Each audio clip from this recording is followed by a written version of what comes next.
So, hello, this is Mandisa Johnson with Atlanta Film and TV, and today we are having a conversation with Elana Dvorak. Did I say your name right? You did. Okay, I've been practicing that. Elana was born and raised in Los Angeles, California. She started her career in production work, working for the producer Linda Obst, and moved into representation a year later and a half. She was a talent manager for 14 years at Howard Entertainment. Alana then moved to Atlanta 8 years ago, where she was a talent agent at Atlanta Models and Talent and Houghton Talent. She has also worked as the casting director for Listen Up Audiobooks. Alana is currently working as a talent manager. How are you doing today, Alana? I'm good. I'm good. Beautiful day out. Rain has stopped. I've got no complaints. Right, yes. That's great that you don't have any complaints. So, can you take us on your journey of how you discovered your love of the arts to where you are now? Uh-oh. No. Did Okay, I you think hear I'm the back question? on. No, Okay. my internet literally went out and it's now back, but it's unstable, it says, whatever that means. So Okay. we'll So we'll cross our fingers. I'll ask you the question again. Can you take us on your journey of how you discovered your love of the arts to where you are now? Yeah, so living in LA, obviously the entertainment industry is everywhere you go. You can't really escape it. I did not and do not have any family in it. I had no friends that were in it. It was literally just me hustling to get what I could and learn about different parts of the entertainment industry until I sort of found something that fit. And when it didn't fit, I would move on to the next thing and so forth. Um, and so right out of college, I worked in production for a while and I had interned and done all that stuff. And then when the internship was over, I literally just went online and searched entertainment jobs in LA. And the first one that came up was for the management company that I ended up working for 14 years, and I just got really lucky. I think a lot of what we do is talent, but also luck. It's being in the right place at the right time or contacting the right person at the right time. And knowing, having a large network to draw from. So for me, it's just been hustling as much as I can. Wow, that's amazing. So, growing up, did your family recognize your gift of the arts early on? And if so, how do they nourish it to facilitate your growth? Yeah, so I've been drawing and painting since I was very small. And so my parents put me in art classes. I think my first art class was at like 4 or 5, and I did not stop until college. I was an art major. Wow. So they always knew I was artistic. It was just something that I think I was born with. I've never really had patience for books in school and all of that. For me, it was more of I need to physically touch something, I need to do something, I need to create something. Um, I actually didn't even love reading until like second Wow. grade. So like I was a late bloomer when it comes to like anything academic. Um, I mean, if you count second grade as being a late bloomer, but like it took me a while because I all I wanted to do was dance or draw or paint. Um, I remember I had piano lessons as a child, and I got so frustrated with the piano teacher at 6 years old, I just fired her. And Wow. he walked out of my house, and my mom was like, "Where's your teacher?" And I was like, "I fired her." And then I went out backyard to play. So like I've always been creative, but I'm also very like headstrong. And I think as a manager, as an agent, that those skills are great to have. As a 6 year old, maybe not so great, but it definitely has worked out for me. Wow. That's amazing. I would have never known that you started in art. That that's really amazing. Yeah, I started out my doing like acrylic painting and oil painting. Um, I always say I want to go back to it, but life sort of takes you all over the place. Right. Yes. Yes, it does. So you were a former casting director at Listen Up Audiobooks. Yeah. Can you talk to us and share with those who frequently submit the importance of following directions when submitting to a casting? Yeah. So creatives, as I think I've stated, because I'm part creative, we don't read well. So Right. that's just a problem we have. I've accepted it. Um, but it's helpful to everyone involved if you read and reread and reread instructions. Because what happens is, from the casting point of view, if you don't, then we have to end up editing your auditions in order to follow the instructions we get from the publishers, relabeling. And if you have one file to do, that's no big deal, right? I'll do it for you. But if you're auditioning 15, 20, 40 people and you have to do that for every single one, that takes up your whole day. And that's when casting starts to get a little grumpy. So then it becomes, is your audition worth it? Is your audition worth the time for me to have to edit it and relabel it? Versus if your audition had come in perfectly formatted, following all the instructions, and then I'm just enjoying listening to it or watching it. So it's incredibly important to read, reread, and reread again.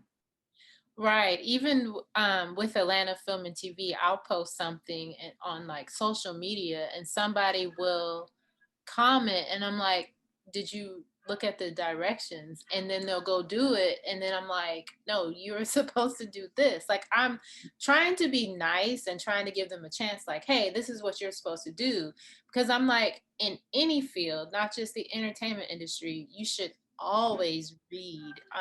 Yep. I guess that's easy for me to say because of course I am a creative, but I have a MFA in creative writing. So that Mhm. taught me how to read. So I try to read everything. And sometimes I may miss something. And like you said, just go back and and read again just to make sure everything is correct. And Your that, job as a creative, part of being your part of your job is, a yes, of course, acting, to the best of your ability, but it's also making it as easy as possible for the person who's making those decisions to hire you. right. So Yes. reading is super important. Right. Yes. Thank you for that answer. Yeah. Um, can you share with us about a time you wanted to book someone for a project, but because of something, um, but didn't because of something they didn't do correctly? Huh. I mean, I'm like I said, I if I can correct someone's mistakes, if I have the time to do it, I will. Um, so for me, especially because I did come from representation, so going from representation into casting, I realized what the actors have to go through. So I really tried to, if you took the time to self tape, I was going to listen to it. So I mean, I think unusual in that aspect. I think with busier casting offices, especially on camera, their deadlines are a lot shorter than they were for voiceover. Um, so they don't necessarily have the time to do that. So for me, it's, you're either right or you're wrong, and if it's wrong, you just don't get filtered in. Wow. Okay. So we are doing the networking event on the 24th.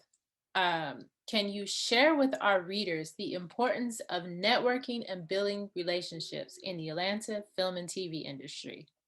Yeah, I mean, it's incredibly important. I think Atlanta is a market that really gets networking very well.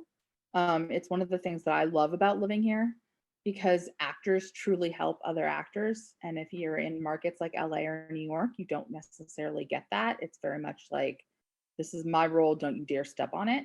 And Wow. here it's, oh, I didn't get the role, but I'm really glad you did. And they truly and genuinely mean it, and it's just such a beautiful, wonderful community to be a part of.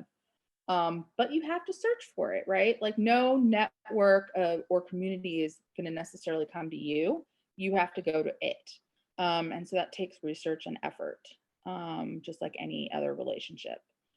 So for me, it's, the fact that everyone here does want to truly help each other is amazing.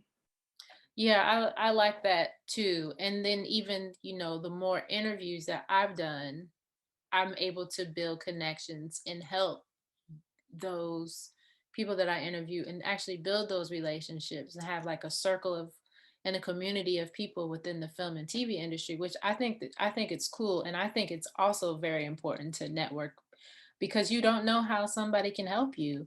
Yep. And it's about paying it forward. I think the Right. pandemic taught us that. If Yeah. anything good, if you can say anything good came out of the pandemic, I think it taught us the importance of paying it forward, of taking care of your community, being there for others because they're going to be there for you, and all of that stuff. So I really took that to heart. I mean, I still talk to all of my ex-employers, LA and Good. Atlanta. I just had lunch today with the director over at Listen Up. I just think it's important to stay in touch, to be a part of people's lives, regardless of whether they can help you or not. It's just making your community larger. That that's a good piece of advice. I really like that. So what is a talent manager for someone who may not know? And can you talk to us about the difference between a talent manager and a talent agent? Yeah. So in Atlanta, it's still a building thing. A lot of the agencies operate much like managers do because Hmm. there's not as many casting directors in this city. Um, but even now, I see more and more talent agencies having rosters of 1,300, 1,400, 2,000, 2,500 clients. And realistically, one person or two people cannot service 2,500 people all equally, right? So most agencies have tiers of, they'll go to tier one automatically for all the roles, and then whatever's left, they'll go to tier two, and then whatever's left, they go to tier three. So with a manager, they have smaller rosters, so they can service less people, but service them super well, right? Because they have less to think about. Um, Also, managers tend to keep track of things like conflicts. So, a commercial agent, for example, has, let's say, 2,500 people. They can't necessarily know whether or not you shot an AT&T commercial last year that's up for renewal next year. So you can't go auditioning for T-Mobile because Mm, AT&T and T-Mobile will conflict, right? right. But a manager would know that because they have a smaller roster. They'll be able to keep track of all your conflicts, everything you've booked, so that when your agent says, do you have any conflicts on this? You don't even have to think about it. The manager just says, let me check, sends your conflicts, and then everyone's a happy little camper.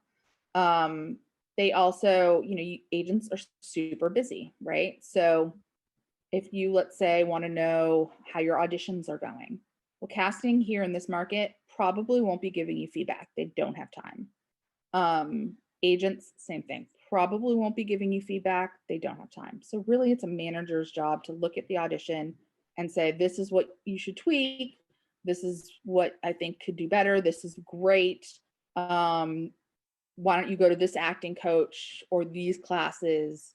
Go to this headshot photographer. So they're really there for um, career development and guidance, Hmm. because actors are not necessarily going to be able to get that from an agent. An agent's job is purely to get their clients work, and a manager's job is to not only get their clients work, but also guide their careers as they get larger or smaller or change.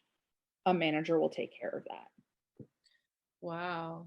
That was a great answer because I know there's a lot of people that don't know the difference. Yeah, And I thank mean, a lot of people just think managers are agents, and you. that's not true. Legally, managers can't procure work. So that means legally, we're technically not allowed to go out and find you work. Now, most managers do it anyway. There's a loophole that allows us to do it. But our main job is to make sure you're taking the right kinds of jobs. At a certain point, certain actors are going to say, I don't know that I want to do co-starring roles anymore. Should I stop doing them? Well, that's for a manager and a client to decide, right? Is it the time for me to stop doing co-stars, knowing that I probably won't work as much, but for my career development, it makes more sense. And so these are just conversations that happen daily. Or when an actor is super busy, is it time for me to get a publicist? Mm. Is it time for me to get a lawyer? Is it time for me to get a business manager? When do I go to LA? When do I go to New York or Chicago or Canada? Like, when is it appropriate to go to different markets? Who should I add to my team and when? These are all things that a manager would help with.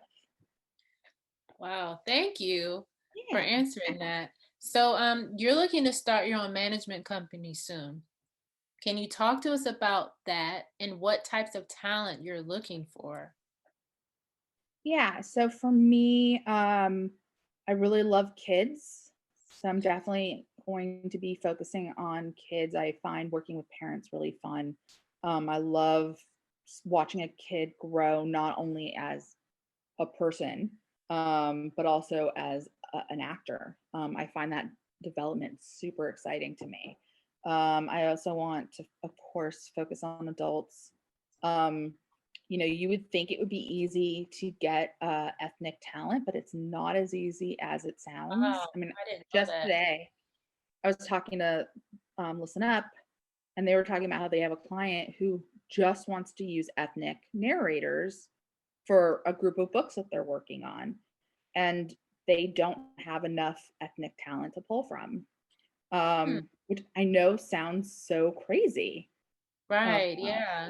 because Atlanta is just full of talented, wonderful actors of every ethnicity. So the fact that there should be a shortage of any kind of ethnicity is kind of baffling. So I think for me, it's going to be making sure that I have a completely diverse roster is going to be super important to me. And that's both in ethnicity and then also talent also. People that can do accents, languages, all of that. Wow, I love the kids too. I used to teach preschool, and Oh, those kids are like some of those kids, I was like, you need to be on TV and you need to be on TV. So may have to yeah. talk to you afterwards about that. Um, Yeah, and it's interesting to sort of see you can pinpoint really easily the kids that want to do it and the parents that want their kids to do it. So yeah, there's usually two groups of kids that come my way. So like the first thing I do is talk to the parent before I even talk to the child because I right, need to know what kind of parent am I going to be dealing with? Am I going to be dealing with the type of parent that wants it more than the child right, or the type of parent that's just literally my kid wants to act, so I'm going to let them do what they want. right. And I wrote a blog, I want to say it was in 2019. Like I don't remember the title of it, but it had to do with momagers and making sure that your kid is the one that wants to do it and that you're not trying to be the one that wants them to do it, being sure that the kid wants to do it, make sure it's enjoyable for them, because if not, they're not going to put their best foot forward because this is something that you want as opposed to the child. So I Yeah. agree wholeheartedly with what you're saying. And then, kids change their mind. I mean, you put a kid in baseball and the next day they want to play soccer. You put a kid in art classes and the next day they want to do dance because their friends are doing dance. So I think it's about listening to what your child is saying or not saying, right? And also for me, balance. I still want my kids to be kids. I don't want the kids to be plastic dolls that are just fitting the actor mold. I want them Right. to still do baseball practice and dance lessons and art classes and hanging out with their friends. I don't want the kids to lose their sense of innocence and play Right. Yes, because it that's very will read on camera. You can important. tell when a kid has been overly rehearsed and when a kid is just naturally playful and childlike. Yeah, I can, yeah, I believe you when you said that. You can definitely tell that. So when do you think you'll launch your management company? I'm in a couple of talks with partnering up maybe with some companies in Los Angeles so that I can double represent the clients in multiple places. So I'm waiting to see how that pans out, so that when I approach actors, I can say I'm only covering the Southeast. So when you make your decision, just know that, or I'm covering every market, and this will be your point person in LA, this will be your point person in New York, and I'll be your point person here. So I'm hoping in the next few weeks I'll know sort of which direction I'm going to go. But it's exciting either way. Yeah, that is very exciting. I'm excited for you. So, Thank you. this next question is in regards to COVID. So, COVID has brought about a paradigm shift over the past year, and technology is being used in the entertainment industry in ways we hadn't imagined before. Due to how content is now being created, produced, and distributed, in your opinion, how is this advantageous for those in the film and television industry? I found it to be kind of a mixed bag because everyone's now taping from home. Although you can now go to certain taping facilities, I think people are still, on the most part, taping themselves in their homes. You're getting casting is getting all types of different qualities, right? So they're going to be understanding to a point. And then once the pandemic is farther and farther away from us, they're going to stop being as understanding. So it's about trying to, if you're going to tape at home, I'm not opposed to that at all. I understand in this time, self tapes are expensive. Going to taping studios are expensive. People have lost jobs. Totally realistic about that. Make sure you just have super good quality tapes, quiet places to tape, a clear background, not like mine with my kitchen in my back. Totally plain background and good audio quality. Also, even though we're all self-taping, travel is still a little bit iffy, right? So you have productions in LA that are maybe a little more hesitant to hire outside of LA because of fear of flying in on time, catching something, losing an actor, and vice versa. People that are taping here in Atlanta or shooting here in Atlanta are looking for more local talent, again, for fear of having to fly someone from LA to here and not being able to get them. So I think it's kind of a little bit of a mix of things, and we all just have to be forgiving of ourselves and others and patient until we sort of have this a little farther behind us. We're getting there. Right. Yes. Slowly but surely, That's we're right.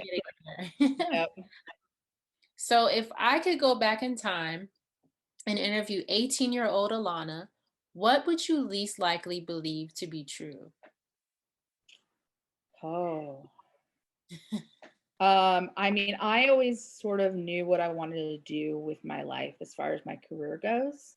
I was very blessed in that. I know a lot of people, they go to college to sort of soul search and figure out, do I want to be a doctor? Do I want to be a lawyer? Do I want to be a teacher? I just always knew that I wanted to be in this industry. I didn't know exactly how I was going to get there, but I knew I was going to get there. For me, it was more of like, how is my personal life going to shuffle out? That was always like a question mark, until I met my husband. So I think, I would just tell myself to like hold on tight, and ride the ride and not stress out so much about it because there's going to be ups and downs in everything. I mean, who knew we were going to have a worldwide pandemic, right? Right. Yeah. Like, no one could have foreseen that. So I Right.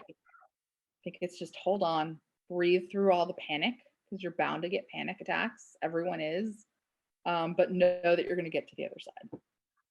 Right. Yeah. That whole pandemic thing was, I don't want to say crazy. It was like a blessing in disguise. Yeah. Because um, last February 14th, that was my last day at the preschool. So 30 days before the pandemic, I started a new job as what was my position? I was an after school program director. So I only had 3 days, not 3 days, but 3 weeks in the office and the after school program facility in Atlanta. And then I was doing like a lot of work online, but then I was able to really get Atlanta Film and TV out there during the pandemic. We really grew. And in August, they decided to shut it down because, of course, both Atlanta Public and DeKalb County Schools weren't going back. So here I am, months later, just doing what I can with Atlanta Film and TV. So, yeah, it was Yeah. definitely a blessing in disguise. And that would be my response. If somebody were to ask me that, I would have never thought that I would be doing this full time. So, And I think a lot of people learned that what they prioritized prior to the pandemic is very different than what they prioritize after the pandemic. hmm Because we've realized that we don't have to always be on the go, go, go. We can all, some of us can work from home. Some of us can focus more on our own health, our own mental well-being, which I don't think is given enough credit or focus. And family, I think hmm especially in what we do, I think we can get so uber focused that family and friends sort of start to get on the back burner, and so I think the pandemic made us refocus that a little bit. right. You are so right about that because my son, he'll be a senior this year, but he's in the marching band. So you know, it was kind of like a letdown to not be able to go to the marching band or to the football games. But then again, it was kind of good because it wasn't like go, go, go, go, go. As the school started reopening, they did start having more marching band stuff. But during like the first part of the pandemic, it was good to actually be able to spend time with family, watch a movie on a Friday night instead of going out. So you are absolutely right. It did bring And I'm a back. newlywed. Like, I just got married. uh, Wow, congratulations. Thank you.